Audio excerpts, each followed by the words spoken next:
گزشتہ کچھ جمعوں سے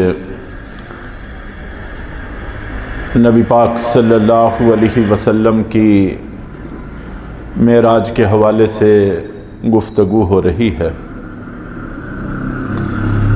معراج آپ صلی اللہ علیہ وسلم کے بڑے بڑے معجزوں میں سے ایک معجزہ ہے۔ معجزے کے بارے میں اتنا سا مفہوم اگر ذہن میں رہ جائے تو انسان بڑی غلط فہمیوں سے محفوظ ہو جاتا ہے، وساوس سے بچ جاتا ہے کہ معجزہ اللہ کا فعل ہوتا ہے، اسباب کی دنیا سے بالا تر چیز ہوتی ہے، جس کا اسباب کے ساتھ ہمارے دنیاوی اسباب کے ساتھ کوئی تعلق اور ناطہ نہیں ہوتا، براہ راست اللہ کا فعل ہے۔ اگر اللہ تعالیٰ اپنے اس فعل کو اپنے نبی کے ہاتھ پر ظاہر فرمائیں تو اس کو معجزہ کہتے ہیں، اور اگر اپنے کسی نیک بندے کے ہاتھ پر اس کو ظاہر فرمائیں، ولی کے ہاتھ پر اس کو ظاہر فرمائیں تو اس کو کرامت کہتے ہیں۔ چونکہ فعل اللہ کا ہوتا ہے اس لیے مرضی بھی اللہ کی ہوتی ہے، جس وقت چاہتے ہیں ظاہر فرماتے ہیں، جس وقت چاہتے ہیں نہیں ظاہر فرماتے۔ چنانچہ نبی پاک صلی اللہ علیہ وسلم کے اور بہت سارے انبیاء کرام کے ایسے معجزات بھی ہیں جو اللہ تعالیٰ نے بغیر کسی کے مطالبے پر از خود ظاہر کر دیے، اور بہت سارے معجزے ایسے بھی ہیں کہ لوگوں نے تقاضا کیا، اللہ نے ظاہر فرما دیے۔ چنانچہ نبی پاک صلی اللہ علیہ وسلم کے بڑے بڑے معجزوں میں سے ایک معجزہ شق قمر کا بھی ہے۔ آپ کھلے میدان میں ہیں، بہت سارے مشرکین بھی ہیں، ان سے بات چیت ہو رہی ہے، وہ کہنے لگے کہ چاند کے اگر 2 ٹکڑے کر دو تو ہم ایمان لے آئیں گے۔ نبی پاک صلی اللہ علیہ وسلم نے اللہ تعالیٰ سے درخواست کی، اللہ تعالیٰ نے درخواست کو قبول کر لیا، اور ساتھ فرمایا کہ معجزہ ظاہر کر دیتے ہیں لیکن یہ مانیں گے نہیں، ان کا مقصد ماننا نہیں ہے بلکہ بہانہ گھڑنا ہے۔ تو آپ اشارہ کریں تو سرکار دو عالم صلی اللہ علیہ وسلم نے اپنی انگلی سے اشارہ کیا، چاند کے 2 ٹکڑے ہو گئے، ایک ٹکڑا پہاڑی کے اس طرف چلا گیا، دوسرا پہاڑی کے اس طرف چلا گیا۔ چنانچہ انہوں نے یہ کہہ کر ایمان سے انکار کر دیا کہ بڑے بڑے جادوگر دیکھے ہیں لیکن اتنا بڑا جادوگر کہ آسمان پر بھی اس کے جادو کا اثر ظاہر ہو پہلی دفعہ دیکھا ہے، نہیں ایمان لائے، نہیں توفیق ملی۔ کبھی مطالبہ کرتے ہیں، اللہ مطالبہ پورا کر دیتے ہیں، کبھی ایسا بھی ہوتا ہے تقاضا کرتے ہیں لیکن اللہ نہیں تقاضا پورا کرتے۔ مشرکین نے کہا کہ آپ اگر نبی ہیں تو آپ کا مکے میں ایک سونے کا محل ہونا چاہیے، ایک بڑی بلڈنگ اور بڑی کوٹھی اور بنگلہ ہونا چاہیے، اور سیڑھی ہمارے سامنے ہو، آپ اپنے خالی ہاتھوں کے ساتھ اس پر چڑھیں اور پھر اللہ تعالیٰ سے ملاقات کریں، اللہ سے ملاقات کر کے وہاں سے کتاب لے کر آئیں جس میں لکھا ہوا ہو کہ آپ اللہ کے نبی ہیں تو ہم مان لیں گے۔ لیکن اللہ تعالیٰ نے ان کے اس تقاضے کو پورا نہیں کیا۔ فعل اللہ کا ہے، مرضی بھی اللہ کی ہے، اللہ نے ان کے اس تقاضے کو پورا نہیں کیا۔ بات اگر طویل ہونے کا خدشہ نہ ہوتا تو اسی نقطے کی کچھ باریکیاں پیش کی جاتی کہ معجزہ حقانیت کی دلیل بنتا ہی تب ہے جب اس میں کسی کا کوئی عمل دخل نہ ہو۔ اللہ اپنے فضل سے اپنے بندے کی حقانیت کو ظاہر کرنے کے لیے براہ راست اپنی مرضی سے فعل کو صادر فرمائیں تو حق ثابت ہو جاتا ہے۔ اگر اندر کوئی خفیہ سبب کار فرما ہو تو پھر اس سے حقانیت ثابت نہیں ہوتی۔ چنانچہ یہ جتنے بھی جادوگر ہیں، جادو کرتے ہیں اور نظر بندی کرتے ہیں، کچھ بھی ان کے حق ہونے کی دلیل نہیں ہے، اس لیے کہ اس میں خفیہ اسباب کار فرما ہوتے ہیں۔ تو اللہ تعالیٰ اس بات پر اگر قادر ہیں کہ چاند کے 2 ٹکڑے کر دیں تو اس بات پر بھی اللہ کو پوری قدرت حاصل ہے کہ اللہ تعالیٰ آپ کو وہاں ایک محل بنا دیتے۔ تو کیا آج وہاں پر بڑے بڑے محل بنے ہوئے نہیں ہیں؟ اور ایک سیڑھی آسمان سے اترتی جس پر آپ چڑھ کر آسمانوں پر چلے جاتے، اللہ کے لیے کیا مشکل ہے؟ کیا معراج کے موقع پر اللہ نے ایسا کیا نہیں ہے؟ جس وقت کہا جاتا ہے براق سواری آپ کے لیے لائی گئی اور اس کی جسامت بتانے کے لیے کہا جاتا ہے کہ وہ خچر سے تھوڑا سا چھوٹا تھا، تو ہمارا ذہن اس طرف چلا جاتا ہے کہ شاید وہ خچر کی طرح کا ہی کوئی جانور ہوگا۔ وہ ایک برقی سواری تھی، برق رفتار۔ اسی طرح اللہ کے نبی صلی اللہ علیہ وسلم اس پر سوار ہو کر سفر کرتے ہیں۔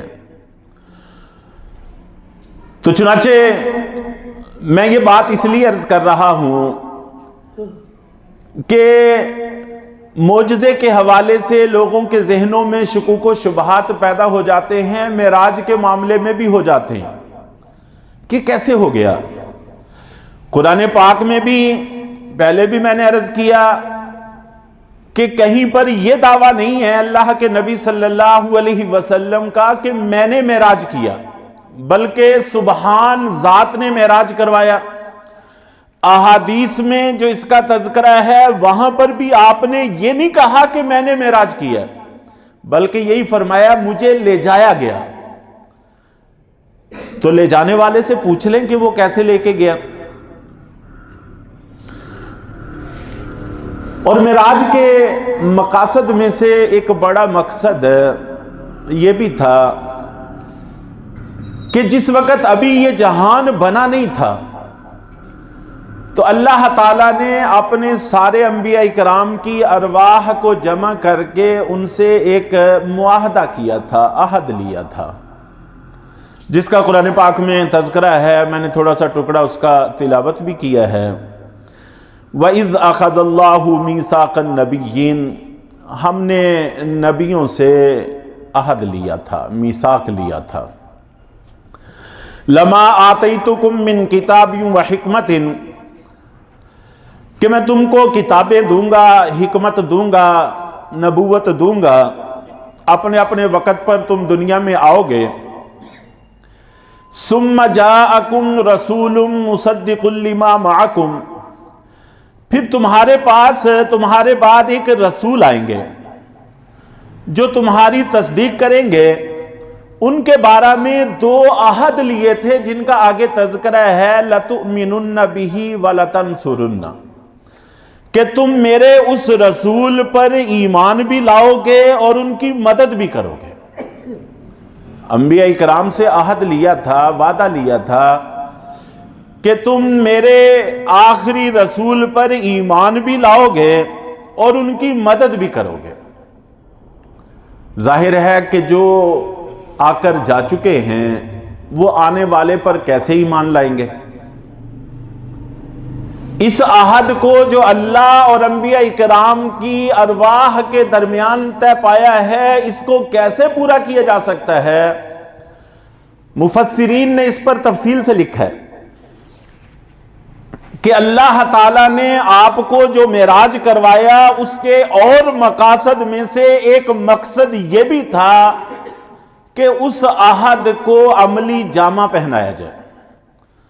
چنانچہ بیت المقدس میں سارے انبیاء کرام جمع ہوئے، صف مرتب ہیں، اللہ کے نبی صلی اللہ علیہ وسلم تشریف لائے، مصلی پر گئے، جبریل نے عرض کیا کہ آپ ان کو نماز پڑھائیں، تو سارے انبیاء کرام نے آپ کے پیچھے نماز پڑھ کے عملاً اس بات کا تاثر دے دیا کہ ہم نے ان کو اپنا امام تسلیم کر لیا ہے، ہم ان پر ایمان لے آئے ہیں۔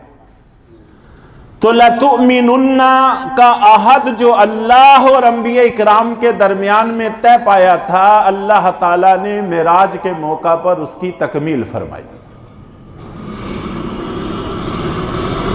ایمان تو ہو گیا، دوسرا ہے وَلَتَنْصُرُنَّ، کہ تم ان کی مدد بھی کرو گے۔ اب مدد کیسے کریں گے؟ کچھ چیزیں فرض عین ہوتی ہیں، کچھ چیزیں فرض کفایہ ہوتی ہیں۔ فرض عین جیسے نماز ہر عاقل بالغ مرد عورت پر فرض ہے، کسی کو کوئی استثناء نہیں ہے، فرض عین ہے، ہر کسی کو پڑھنی ہوگی۔ چنانچہ ایمان لانے کا حکم فرض عین سے تعلق رکھتا تھا، ہر نبی کی ذمہ داری تھی کہ آخری رسول آنے والوں پر ایمان لائیں۔ چنانچہ سبھی کو جمع کیا گیا اور سب نے آپ کے پیچھے نماز پڑھی تاکہ ہر کسی کا فرض ادا ہو سکے اور سبھی آپ پر ایمان لا سکیں۔ اور جو مدد کا معاملہ تھا وہ بھی فرض تو تھا لیکن فرض کفایہ تھا، کہ آپ کی مدد انبیاء کرام میں سے سب کی طرف سے کوئی 1 2 4 کر دیں تو سب کی طرف سے فریضہ ادا ہو جائے گا۔ یہ ایسا ہی ہے جیسے جنازہ فرض کفایہ ہے۔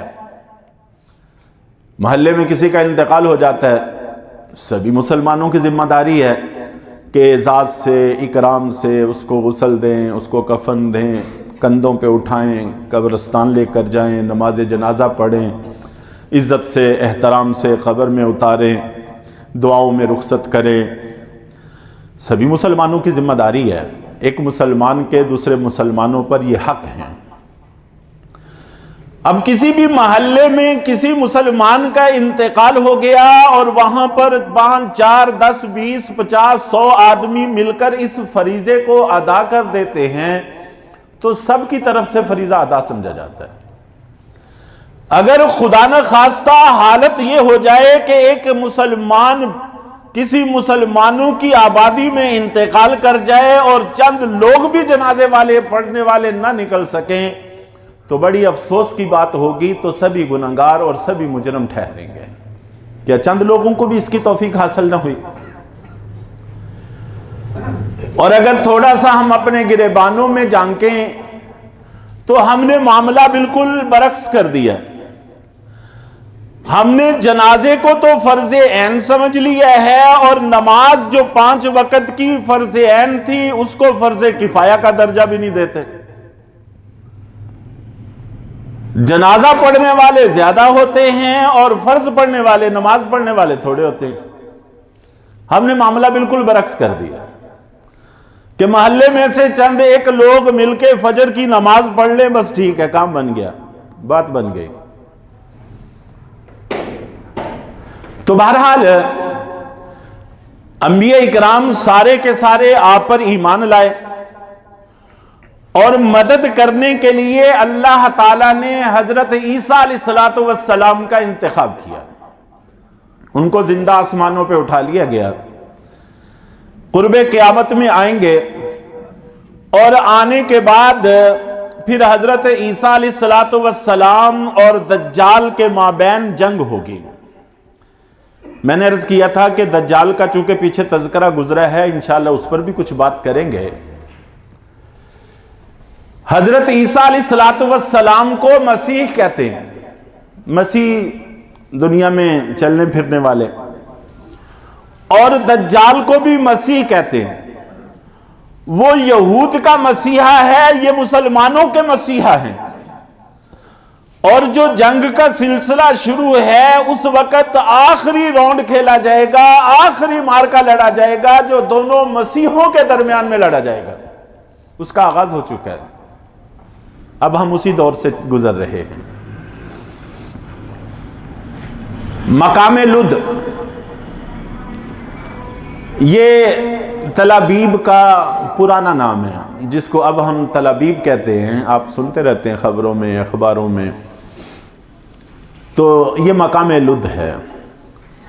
یہاں پر حضرت عیسیٰ علیہ السلام اور دجال کے مابین جنگ ہوگی۔ حضرت عیسیٰ علیہ السلام دجال کو قتل کریں گے تو یوں یہ آخری مارکا مسلمانوں کے حق میں ہوگا اور اللہ تعالیٰ فتح عطا فرما دیں گے، پھر پوری دنیا میں ایک امن اور سلامتی پھیل جائے گی، اور یہ آخری قرب قیامت کا معاملہ ہوگا۔ اس کے بعد پھر جلدی ہی قیامت آ جائے گی۔ تو میں عرض یہ کر رہا تھا کہ معراج کے موقع پر اللہ تعالیٰ نے جو اپنے انبیاء سے ایک عہد لیا تھا کہ سبھی ان پر ایمان لائیں گے، وہ عہد پورا کیا گیا، اور مدد کریں گے۔ یہ مدد کا حکم فرض کفایہ کے درجہ میں تھا، جس کے لیے حضرت عیسیٰ علیہ السلام کا انتخاب کیا گیا۔ اور حضرت عیسیٰ علیہ السلام آپ جانتے ہیں کہ اس وقت ان کی کتنی عمر ہو گئی ہے۔ یہ جو سن عیسوی ہے یہ حضرت عیسیٰ علیہ السلام کی ولادت سے شروع ہوتا ہے، تو اب ہم 2026 میں چل رہے ہیں، تو گویا کہ 2025 سال حضرت عیسیٰ علیہ السلام کی عمر ہو گئی ہے۔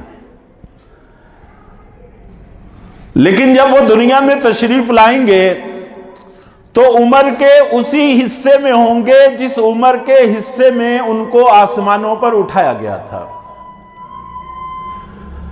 تو معراج کے حق ہونے کی، صحیح ہونے کی ایک یہ بھی دلیل ہے کہ آسمان کی دنیا میں اللہ نے ہمارے دنیا کے وقت سے ان کو بالا تر کر دیا، وہاں جی رہے ہیں، وہاں پر موج میلے کی زندگی جی رہے ہیں، لیکن دنیا کے وقت سے بالا تر ہونے کی وجہ سے ان کی جوانی پر وہ یہ وقت اثر انداز نہیں ہو رہا، ان کی جوانی ویسی ہی رہے گی۔ تو جب اللہ تعالیٰ اپنے پیارے نبی کو لے گئے تو جو مالک عیسیٰ علیہ السلام کے لیے دنیا کے وقت کو روک سکتا ہے، وہ اپنے پیارے نبی کے ذریعے کے لیے پورے جہان کے وقت کو کیوں نہیں روک سکتا؟ وہ مالک ہے، اس کو حق حاصل ہے، اس کو قدرت حاصل ہے۔ تو حضرت عیسیٰ علیہ السلام وَلَا تَنْصُرُنَّ کا وعدہ پورا کرنے کے لیے اس امت میں تشریف لائیں گے اور اپنے انبیاء اکرام سے کیے گئے عہد کو پورا کریں گے، اللہ کے نبی صلی اللہ علیہ وسلم اور آپ کی امت کی مدد و نصرت کریں گے۔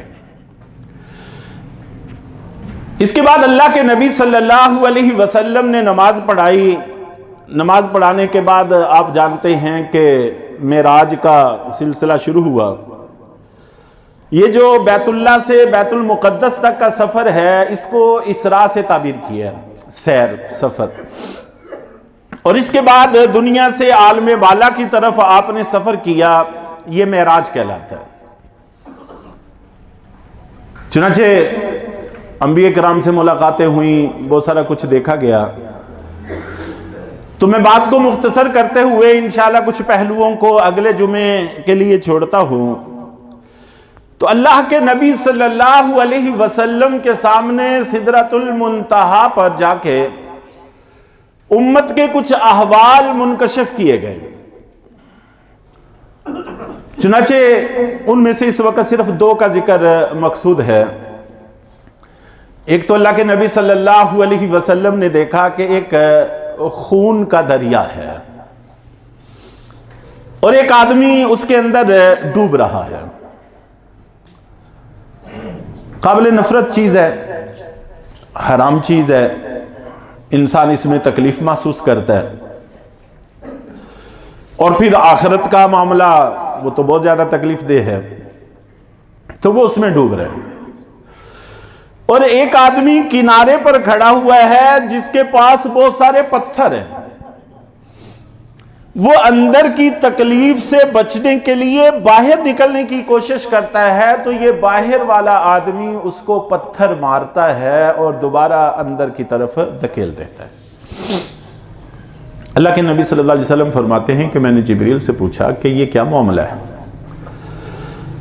تو جبریل نے عرض کیا کہ اللہ کے رسول، یہ آپ کی امت کا وہ شخص ہے جو سود کھاتا تھا، سود خور۔ یہاں پر تھوڑا سا گہرائی میں اتر کر اگر انسان غور کرے تو ہمیں یہ بات سمجھ میں آتی ہے کہ سود وہ خون کا دریا ہے جس میں ایک دفعہ اگر بندہ اتر جائے تو پھر نکلنے کا کوئی راستہ نہیں بچتا۔ چنانچہ اس وقت ہم دیکھ رہے ہیں پوری دنیا سود کے اس خونی دریا میں اتری ہوئی ہے، لیکن نکلنے کی کوئی سبیل نظر نہیں آتی۔ جب انسانیت ایک دفعہ اس دلدل میں دنسنا شروع ہو جائے گی، پھر نکلنے کی کوئی سبیل باقی نہیں بچے گی۔ وہ نکلنا چاہتا ہے لیکن پتھروں کی بارش اس کو نکلنے نہیں دیتی، نکل نہیں سکتا۔ سودی نظام سے اس وقت پوری دنیا پریشان ہے، نکلنا بھی چاہتی ہے لیکن نکلنے کی کوئی سبیل نظر نہیں آتی۔ تو اللہ کے نبی صلی اللہ علیہ وسلم نے 1400 سال پہلے اپنی امت کو سمجھایا تھا کہ اس دریا میں نہ اترنا، اترو گے تو پھر کبھی بھی اس میں سے نکل نہیں سکو گے۔ چنانچہ ہمارا سارا کاروبار، ملیں، کارخانے اور بڑے بڑے نظام، حکومتیں سب سودی کاروبار میں دھن سے پڑے۔ ملک کا سارا سرمایہ سود کی قسط اتارنے میں صرف ہو رہا ہے۔ سزا ہم بھگت رہے ہیں، دنیا میں بھی اور آخرت میں بھی۔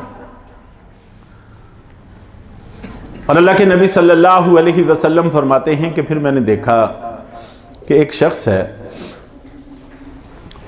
اس کے منہ میں یہ جو چارہ کاٹتے ہیں ہم دیہاتی لوگ، درانتی اس کو کہتے ہیں، اس طرح کی چیز ہے، اس کے منہ میں ڈال کر دوسرا شخص کھینچتا ہے جس سے کان تک اس کا چہرہ کٹ جاتا ہے۔ اسی طرح روایات میں آنکھ کا بھی ذکر آتا ہے کہ اس میں بھی داخل کر کے کان تک اس حصے کو چیر رہا ہے، وہ ٹھیک ہو جاتا ہے، پھر یہ سلسلہ دہرایا جاتا ہے، مسلسل یہ کام چل رہا ہے۔ اللہ کے نبی صلی اللہ علیہ وسلم فرماتے ہیں کہ میں نے پوچھا کہ جبریل یہ کیا ہے؟ تو جبریل نے عرض کیا کہ اللہ کے رسول، یہ وہ لوگ ہیں، وہ شخص ہے جس کا منہ چیرا جا رہا ہے کہ یہ اپنے پاس سے ایک جھوٹ گھڑتا تھا اور پھر آفاق، دنیا کے کناروں تک اس کو پھیلا دیتا تھا۔ اپنے پاس سے کوئی جھوٹ گھڑ لیتا تھا اور دنیا کے کناروں تک اس کو پھیلا دیتا تھا۔ اس بات کا انتخاب خاص طور پر اس لیے کیا کہ اس وقت ہم اس مصیبت میں بھی بری طرح گرے ہوئے ہیں۔ ایک عرصے تک یہ بات سمجھ میں نہیں آتی تھی کہ کوئی آدمی جھوٹ گھڑتا ہے، محلے میں پھیلا لے گا، گاؤں میں پھیلا لے گا، کہاں تک پھیلا سکتا ہے۔ لیکن اب یہ بات سمجھ میں آ رہی ہے، ابھی یہ میرے پاس بھی موبائل پڑا ہوا ہے، اس میں ریکارڈنگ ہو رہی ہے، اور جمعے کے بعد یہ نیٹ پہ چڑھے گا اور پوری دنیا کے اندر پھیل جائے گا، دنیا کے کناروں تک یہ پہنچ جائے گا۔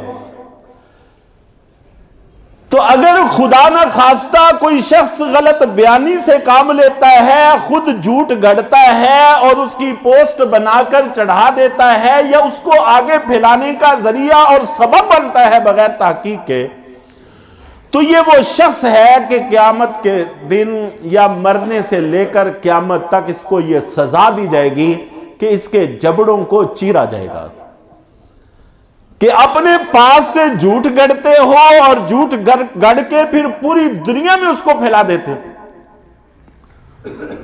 چند سال تک اس کی حقیقت کو سمجھنا ممکن نہیں تھا. اس وقت بس یہ تصور کیا جاتا تھا کہ اللہ کے رسول کا فرمان ہے، ظاہر ہے کہ سچ ہے، جو اس کی صورت ہوگی اللہ بہتر جانتے ہیں، ہمارے پاس اس کے علاوہ کوئی چارہ نہیں ہے کہ ہم اس کو حق مان لیں. اس سے یہ بات بھی سمجھ میں آئی کہ اگر کوئی چیز ہمیں سمجھ میں نہ آئے تو یہ اس کے غلط ہونے کی دلیل نہیں ہوتا. ایسا ہو سکتا ہے کہ ایک چیز حق ہو لیکن ہماری سمجھ میں نہ آئے، ایسا ہو سکتا ہے. معیار اللہ اور اللہ کے رسول کے ارشادات ہیں، ہماری عقل نہیں ہے. حق اور باطل ہونے کی کسوٹی اللہ اور اللہ کے رسول کے فرمان ہیں، ہماری سمجھ نہیں ہے. جی یہ کیسے ہو سکتا ہے، یہ کیسے ہوگا؟ بس اوقات وقت سمجھا دیتا ہے کہ ایسے ہوگا. تو معراج بھی ایک ایسا حق اور ایسا سچ ہے، ہماری سمجھ میں آتا ہے یا نہیں آتا. جب اللہ نے کہہ دیا ہے، اللہ کے رسول نے کہہ دیا ہے، ہمارے پاس مانے بغیر کوئی چارہ نہیں.